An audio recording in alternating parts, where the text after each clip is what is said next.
Breaking news now coming in from Maharashtra. Former Home Minister of Maharashtra Anil Deshmukh has come to Delhi.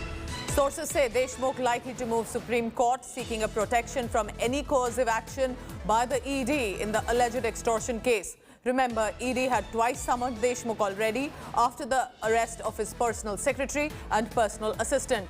His son Rishikesh was also summoned by the agency, but both have failed to appear before.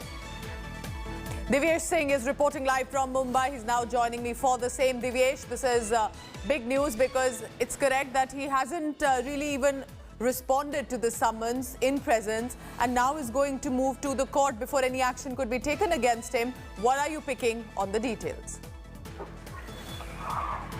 Yes, Pooja, we've just learned from our sources that Anil Deshmukh has gone to Delhi and he could move Supreme Court seeking protection from any coercive action by the Enforcement Directorate. Already, his PS Sanjeev Palande and his personal assistant Kundan Shinde have been arrested in the alleged extortion case, and money laundering trail has been established by the Enforcement Directorate, and that is why Rishikesh Deshmukh, who's the son of Anil Deshmukh, and Anil Deshmukh both had been summoned by Enforcement Directorate twice earlier, but they failed to appear before the agency, and now he has gone to Delhi. It is suspected that he could move Supreme Court.